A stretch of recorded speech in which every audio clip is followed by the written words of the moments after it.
Inshuti bakunze ikiganiro Yesu iwacu turabashuje cyane twifurije amahoro y'Imana adukomeza no kubararikira gukomeza gukora subscribe kuri iyi channel ya Bakora Media TV Official. Bakora Media TV Official rwose mugakora subscribe kugira ngo ibiganiro bitazajya bibacika.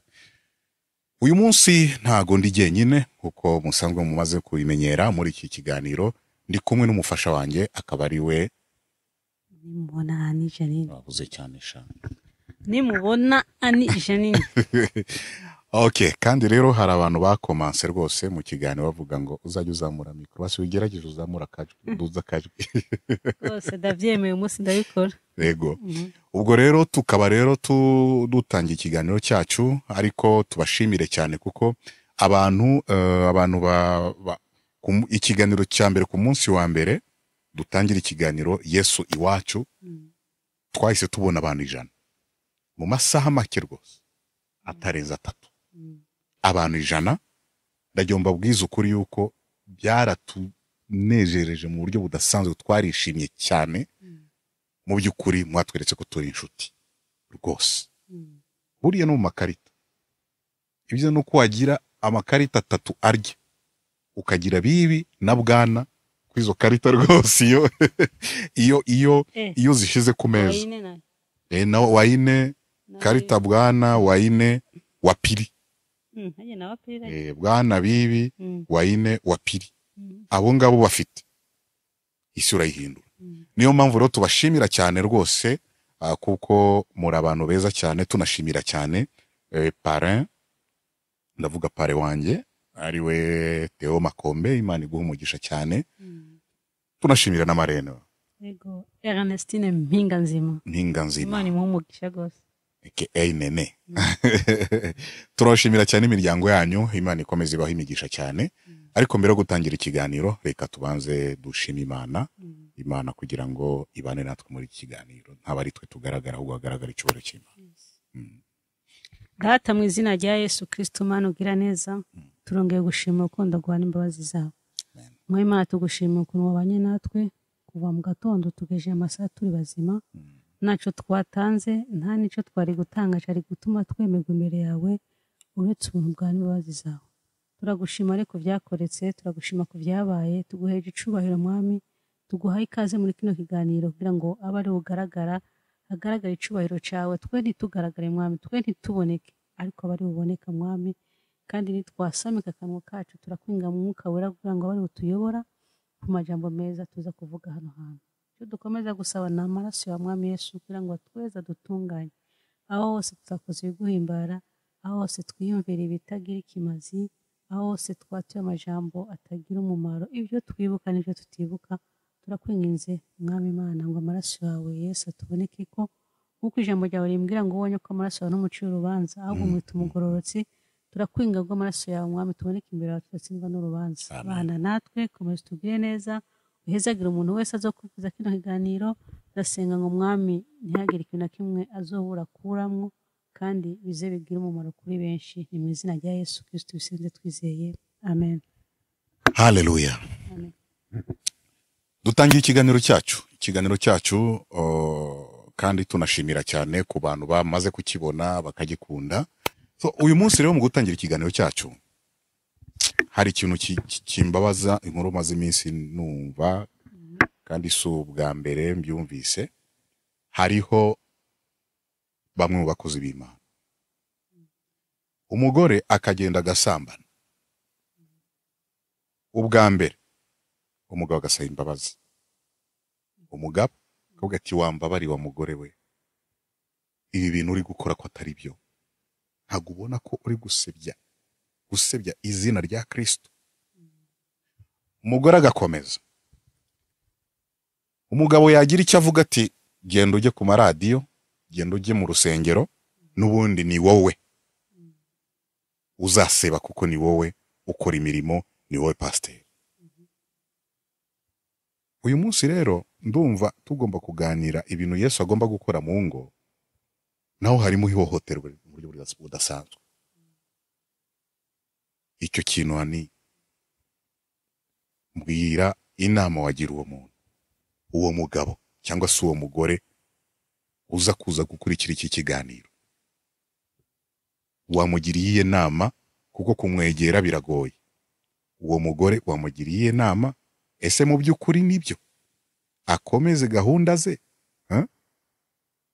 akora amakosa, umugabo akomeza apfe kubera ko ari umukozi w'Imana, cyangwa se uwo mugabo twamugiriye inama nuko umuhunga? Nivyoroshe, ndumva ari n'ikibazo kigoye cyane kubera ko sindagira amahirwe yo kubona, sinzi ko noyita amahirwe yo guhura n'uwo muntu afise ikibazo nk'ico, ariko gusa maze kuvyumva ko bibaho. Rero numva ico yokora uwo mugabo, mana yanje, no gusenga Imana, kuko kuvuze ngo nta kindi, no gusenga Imana, kuko sinkubesha umugore yamaze kugera kuri urwo rwego, nahabwira umugabo we ngo genda mu rushengero ni wowe uzoseba kubera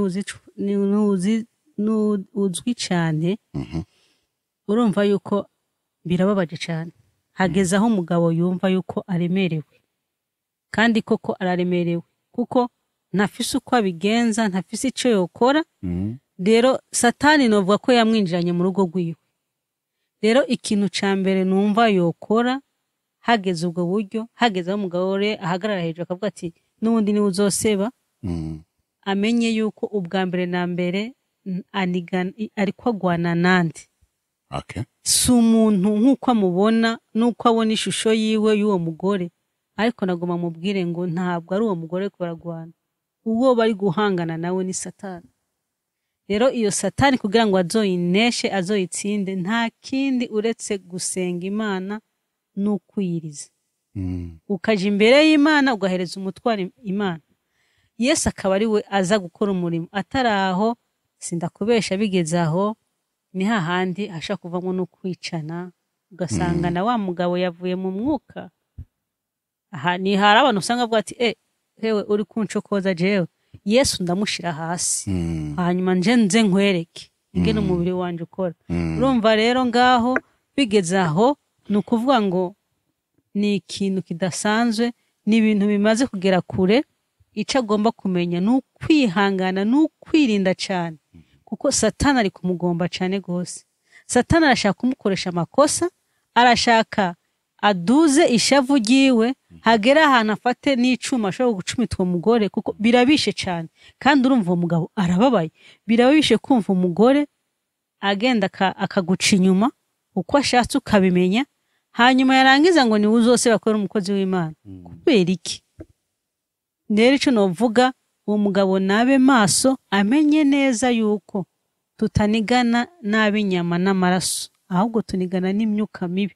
Rero uwo mugabo ubwa mbere na mbere, umukozi w'Imana agomba kumenya ko yatewe, kandi muri uko gutegwa nta handi hari ubuhungiro uretse guhamagara Yesu wenyine akaza kwikorera. Yes. Urumva iyo nkuru nuko nabibwiwe n'umuntu, kandi avuga ati ibi bintu muzabiganireho rwose, ati bizafasha abantu. Noneho rero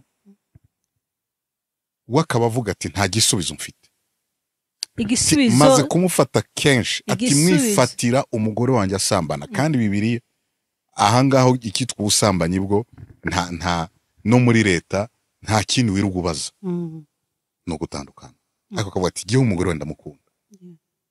Hari ibyo rwose Imana sinavuga ngo ubusambanyi twabanye neza mu mahoro mu mutekano, ariko ikibazo gihari nuko muri iyi minsi twabuze uburyo amafaranga arabura, ndo umukozi w'Imana. Urumva, niyo mpamvu agomba kumenya yuko uwo bari ko baragwana sura ya mugore ni Satani yateye urugo rwiwe. Kandi Satani gukoresha yaje muri bivuga ngo hariho amasengesho atari ugupfa gusenga.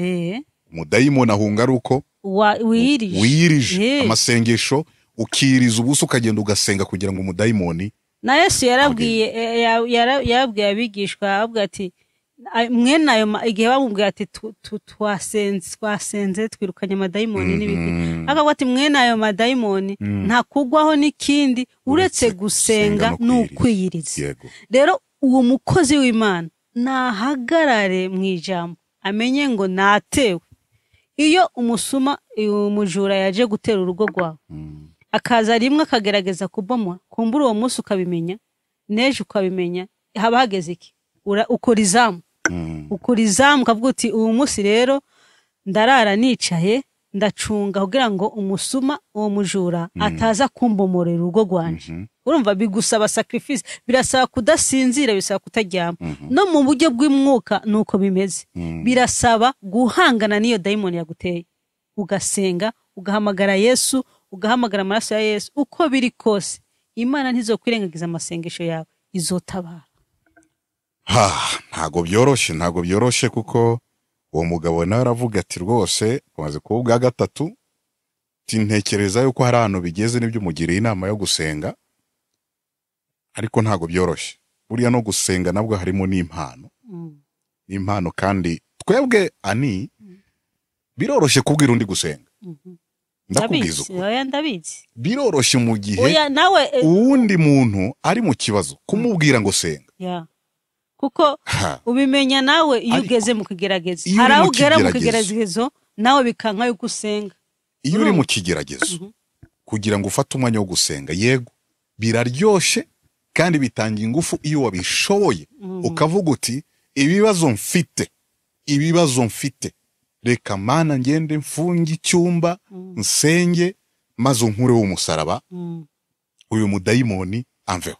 Ariko nta handi, ariko ikibazo gihari, nta handi nyene atari mu masengesho. Ikibazo gihari nubwo bigoye mu gihe uri mu kigeragezo nk'ico, ariko nta bundi buhungiro. None urareka gusenga ucukora iki? Nuraka gusenga aho guca wica umuntu, kuko urakora nk'uko ishavuri gutegetse kubikora. Je navuga ikigusetsa rero uwo mupapa, umugore we ni wamubwirije by'agakiza.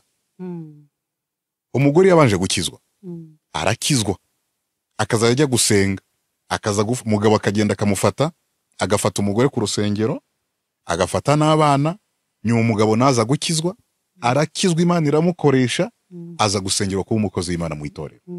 Ariko ikibazo gihari, none uko yaramenyekanye, umugore aramubwira ati pima niwe uzaseba. Reba ukuntu uzagenda ugahagarara hariya bavuge ngo umugore we yarasambanye, isura izagaragara gute? Uwo mugabo nawe akagenda agakomeza uko aravuga kugeza kuri umunota avuga ati ubu sigaye numva ndwara umutima ati nagiye kwipimisha ejo bundi basanga ndwaye umutima kubera ibyo bibazo. Nibyo gusenga. Ariko se buriya no kwatura akavuga ikibazo afite, akareba abantu abibwira, buriya nabyo ntibyamufasha. Nibyo yarabimbwiye, ariko nawe atakwaturi. Yego. Ariko ikibazo famiye zabo ntago zizi ibyo bibazo. Abayobozi nta muyobozi n'umwe uzi icyo kibazo.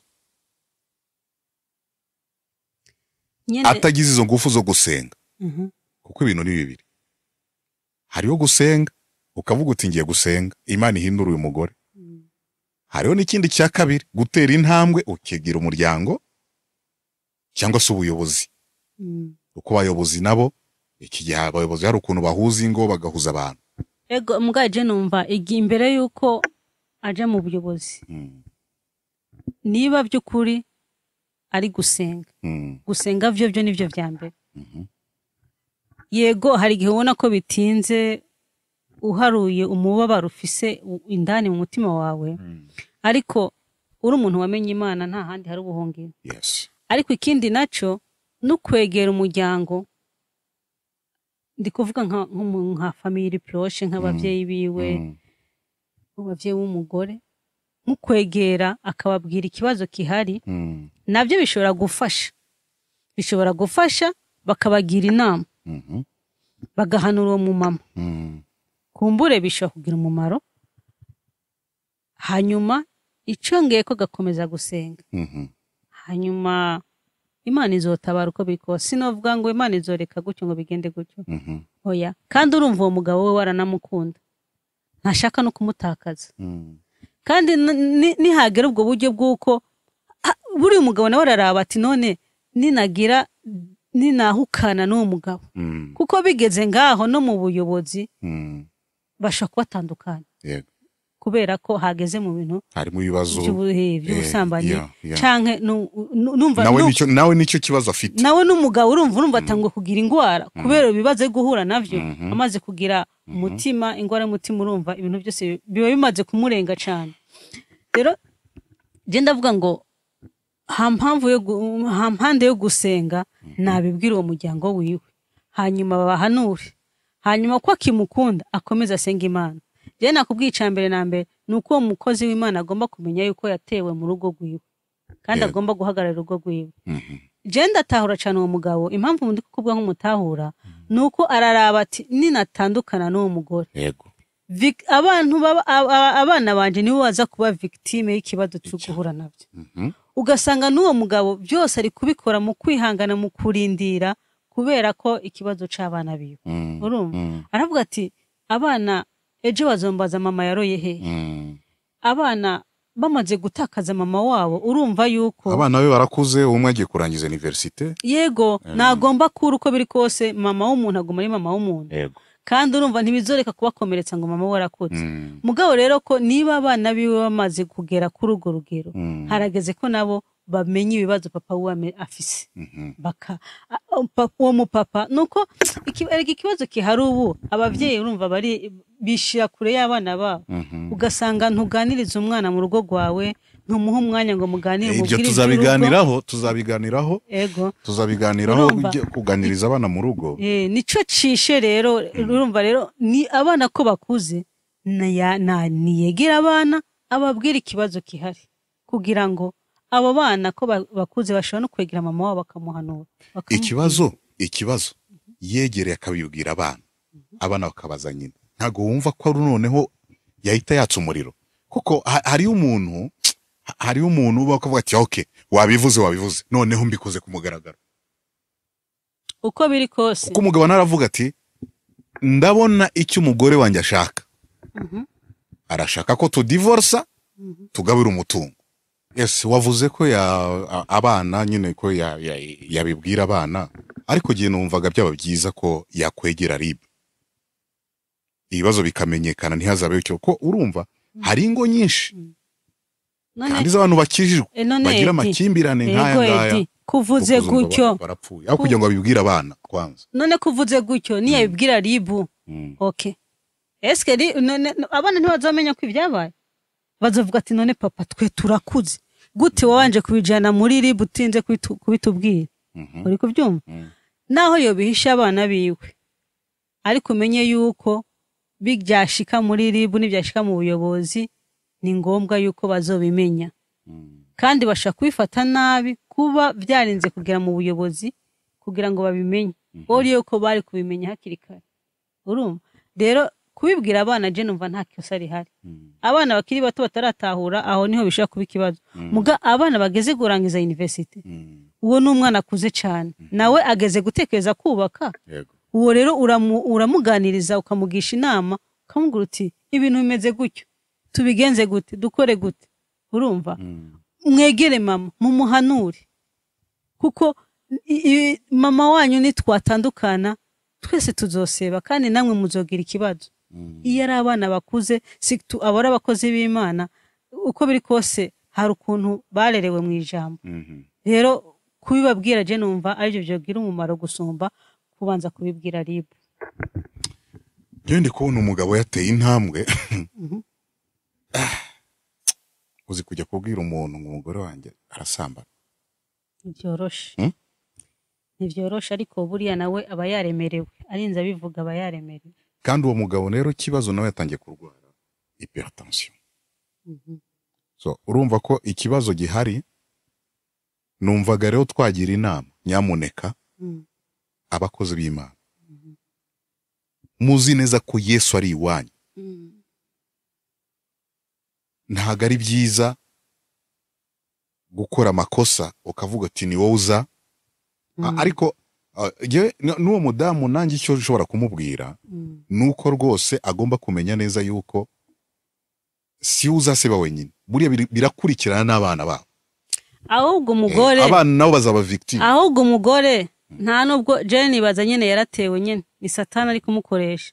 Ubundi umugore ni wazoseba no gusumba abandi. Gute? Kubera buriya abagore uzurabe no muri Bibiliya abantu bagiye bafatwa kenshi, urabe nka wa mugore bazaniye Yesu bamufasha asambana. Ndibigeze bazana umugabo. Bazanye umugore gusa. None hasevye ndo umugabo yaragaragaye kiriyagi. Bazanye umugore ngo uwo mugore yafashwa asambana. Ariko ntibazana uwo basambanye nawe. Na Yesu umugore ko ari isambanye. Yariko arasambana mugabo bazana umugore. Bisigura ko muri kijya gihe uriya mugore yarasevye nuko nyene yahuye na Yesu amugirira neza. Ariko yahuye na Yesu ari uko yasabye imbabazi nawe. Ariko rero Yesu mu buntu bwayo n'ubumana bwayo n'ubwenge budasanzwe aravuga ati yandika icyo Bibiliya twereka ko yanditse hasi hama amaze kuhindukira aravuga ati utarakora icaha nta mubanzi biwe. Utarakora icaha nta mubanzi biwe. Nta nubwo avuze ati utarasambana, utarakora icaha nta mubanzi biwe. Ariko yabuze umuntu n'umwe mubanzi biwe kuko Yesu asuye kunama. Bibiliya tubwira yuko yunamutse yasanze nta muntu n'umwe ahari. Yesu aramuga ati nta n'umwe yashoboye kukwagiriza, nta n'umwe yashoboye guterera yahuye. Rero nanje nta mpamvu yo gucira urubanza, nugenda ariko tuzongere gucumura. Amen. Urumva? Nukuvuga ngo n'uwo mugabo agomba kwihangana akamenya yuko ari kugwana n'imyuka mibi. Agasenga hama Yesu akaza agatabara. Ndahamya neza nashidikanya yuko Imana izo mutabara kandi niyahagarara neza azobivamo mu mahoro. Gusa yiha mahoro umutima wutuze, ashira umutima wo ku Mana kugira ngo niyo ngwara idakomeza kwidevelopa cyane. Mushimire cyane abantu bakunze gukurikira ikiganiro. Iki kiganiro ntago ari cya Idika Musonani gusa, ni ikiganiro cyanyu mwese. Hari abakozi y'Imana rwose bari gukurikira ikiganiro, niyo mpamvu twagishizeho. Uyu mugabo yatanze ikintu gikomeye cyane avuga ati bizanshimisha kubona comment hano z'abantu batandukanye. Sibyo? Batugira inama zisome, baravuga bati ngirene. Ku buryo yanavuze na titre rwose. Avuga ati umugabo wafashe umugore wasambana inshuro 3 ariko agatinya kuvuga kubera ko akomeye mu itorero. Atinye guseba mu itorero. So ndumva rero icyo kintu cya mbere ntabwo ari ikintu cyoroshye. Ariko ndabasabye ibintu turi kubabwira ni ibihari. Uyu mugabo ni nkaho ugende kumuvugira hano mumugira inama muri comment. Ariko uretse n'ivyo Edi ni ibihari kandi si mu bakozi b'Imana gusa. Gusa umukozi w'Imana aba yemera no kugwara umutima mu kwigumizamwe ivyo bintu kugira ngo adahava seba nkuko umugore wari koragomba kuvuga ati niwundi nuzoseba. Ariko ni ibintu biri mu ngo nyinshi. Ni ibintu biri mu ngo nyinshi. Hari abagabo barusha, hari n'abagore barusha kubera abagabo babo. Urumva? Kumbure twavuze uwo mugabo ariko hari n'abagore bararushe pe. Bari guhangayika mu ngo zabo, abagabo birirwa babaca inyuma, abagabo birirwa basambana kandi n'abagore bakaba babizi. Bakaba babayeho muri ivyo bikomere kandi ugasanga nabo hari ingwara bagwaye kubw'ivyo bintu umugabo yagendeyemo. Ivyo byose ni ibikomere bikora ku mitima y'abantu benshi. Si uwo mugabo gusa ariko yaba umugore yaba n'umugabo nukuri hari ngo zirushe muri kano kanya. Yego zikeneye gutabagwa na Yesu. Rero izo ngo zirushe awo mugore wa mugore unaniwe, umugabo yakunaniye ariko guca inyuma. Ico no kubwira neza nta handi hari ubuhungiro atari muri Yesu. Amen. Yego. Ni muri Yesu hari ubuhungiro. Rwose twongeye kubasaba yuko mwakomanta uko byumva mu mutwe wawe icyakorwa. Ufate nkaho uwo muntu ari nka mukuru wawe, ari nka tonto wawe, ari papa wawe, umugira inama hano muri comment please. Kuko urumva akeneye inama zanyu. Akeneye inama zanyu kandi no muri ikiganiro namwe turabona ko rwose namwe mufite umutwaro w'iki kiganiro. Yesu iwacu tuganira cyane ku bibazo bigenda biba mu makouple. Kubera iki uyu munsi urumva umuntu mwari muri kumwe mu kanya ejo kumva ngo yapfuye. Umukozi w'Imana muto, kandi Bibiliya iravuga ngo ntituzapfa tuzabaho imyaka. Hari amasezerano ugasanga umukozi w'Imana avuga ati tuzakora ibi, hari vision dufite, tuzubaka itorero, tuzavuga ubutumwa, tuzagira iki. Wajya kureba nyuma y'imyaka 2 agapfa. Kubera iki? Stress. Urugo umugore yamutesheje umutwe. Wagira gutyo umukozi w'Imana w'umukobwa wakijijwe umugore ejo kumva ngo yaguye. Ariko Edi uri kwibanda cyane ngo ku mugore, ariko n'abagabo. Nanjye mvuze ni n'umugore nawe ukumva nawe yarwaye umutima yapfuye. Tuvuge ngo n'abagabo. Kandi jewe ahubwo je ndatangaye, menyere kumva ihohoterwa ku bagore. Sinaye bwumve ko hari n'abagabo bashaka kuba bahohoterwa, kubera ko nzi ko nyamara barahohotera. Ntabyo narinzi, nanje menyere kubyumva ku bagore. Ariko gose turavuze ngo n'abagore.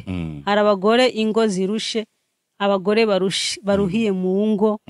Jewe mfite groupe ndimwo, iya groupe y'abamama. Iyo rero iyo groupe dushira ahabona kenshi ingo, ibintu byo mu ngo, ukuntu abagore baba babayeho.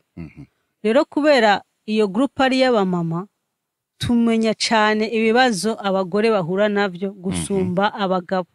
Kumbure habaye indi groupe y'abagabo, nabo niho umuntu ashaka kumenya ngo ibibazo by'abagabo kumbe nibi. Rero kubera ko tuba turi muri iyo groupe y'abamama, twe tukumva ivyo bibazo bibabako, twumva yuko abagore ari bo barusha, bababaye cyane. Oroke urumva ko n'abagabo hari abagabo batesetse. Rero bene data, bagore bagaciro, nukuri mu abagore bagaciro koko. Ntimwitume urugo rwanyu rusambuka, ahubwo mutume ari mwe mwubaka urugo rwanyu. Uwo mugore rero nawe icyo twamubwira rwose ni yihangane, kuko nimba habaye icyo kibazo birashoboka. Ubukene babaho, umugabo ashobora kuba yarafite credit, ariko ubuzima burahinduka isari yose. Ese shaho ushobora kugenda gusambana, ukajya gusambana kubera ko umugabo wabona ibintu ubuzima bwahindutse kubera covid.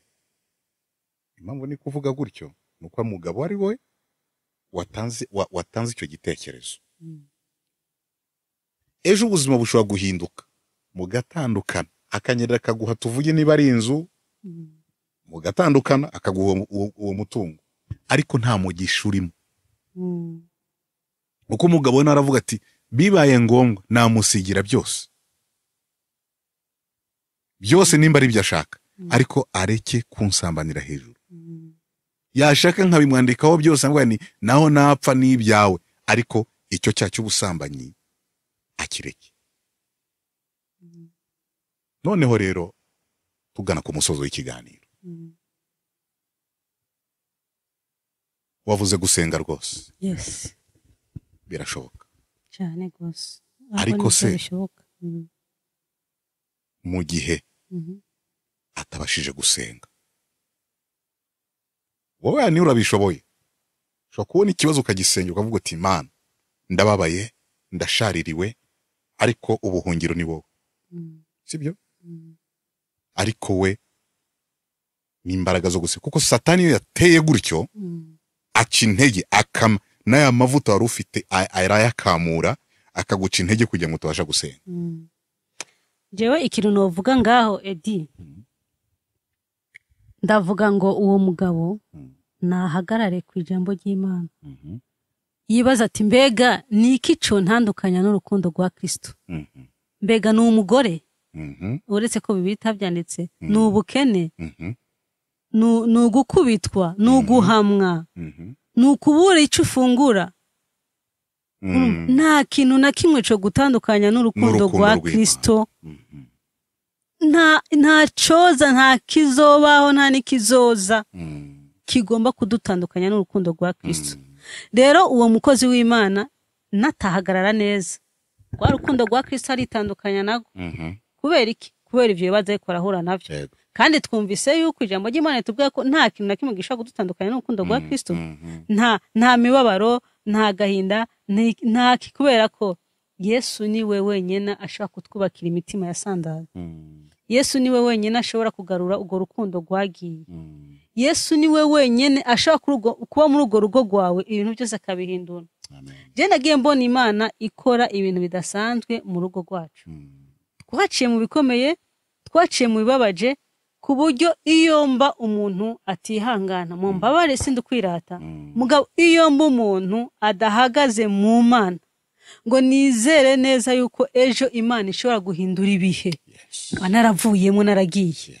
Ariko impamvu nahagaze nariyumvira kuri iryo jambo nkavuga none ni igiki cyo ntandukanya n'urukundo rwa Kristo. N'ubukene ndimwo. Kandi Kristo ashaka kuduhindurira ubuzima ibintu bikagenda neza. Naya marira hageze ahantu umuntu agasenga ariko bikanka ko asenga. Waje imbere y'Imana uriye gusenga ukarira byonyene. Ariko umunsi utazi, igihe utazi, Imana ikazi gatabara urugo rwawe.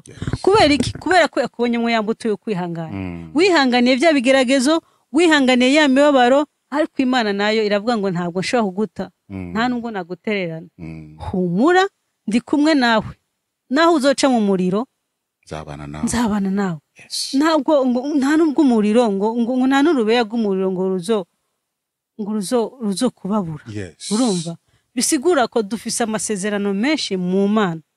Rero uwo mukozi w'Imana nahagarare nk'umuntu yamenye Imana koko. Amenye ko uwo mugore atagomba kumukura ku rukundo rwa Kristo.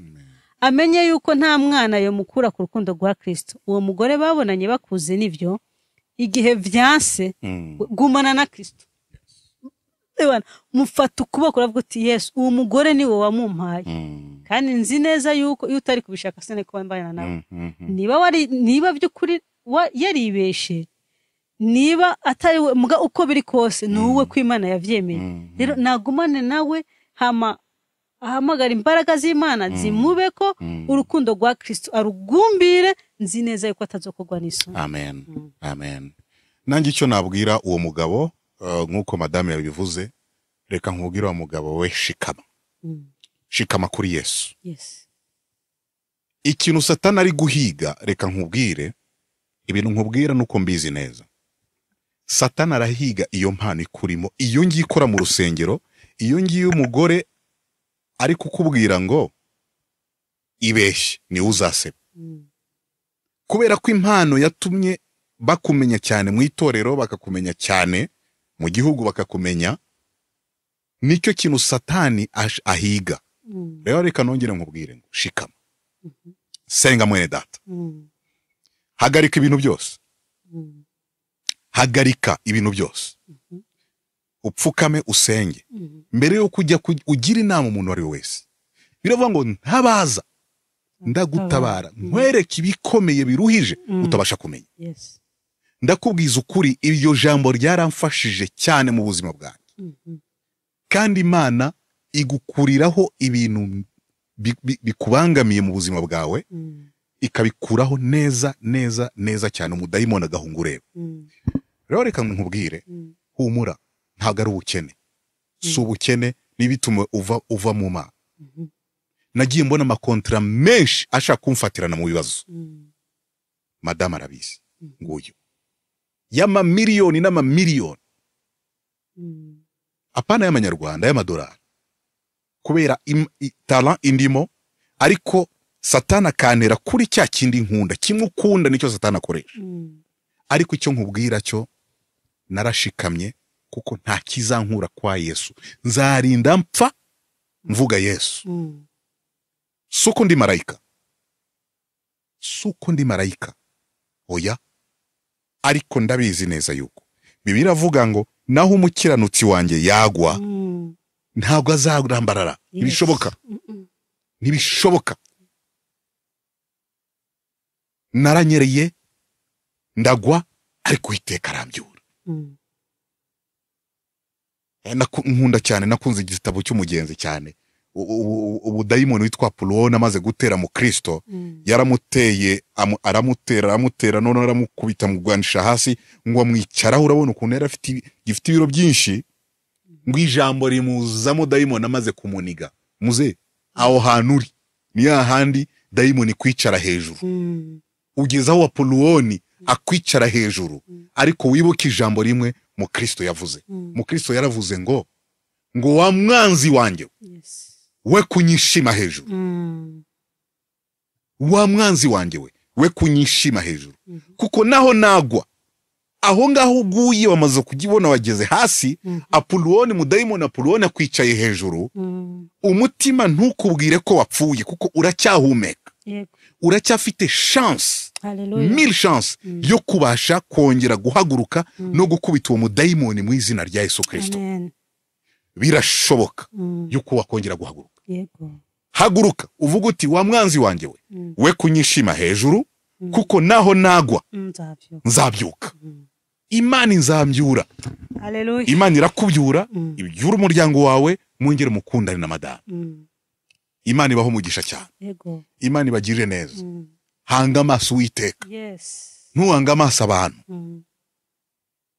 Yewe reka nongere nkubwire. Ese waruzi neza yuko ushobora kugenda ukaririra umuntu, wajya kurira umuntu ugasanga uwo muntu wizeye ko ari umukozi w'Imana ari uri gusenya urugo rwawe utabizi, ari uri kugira inama umugabo wawe cyangwa se umugore wawe.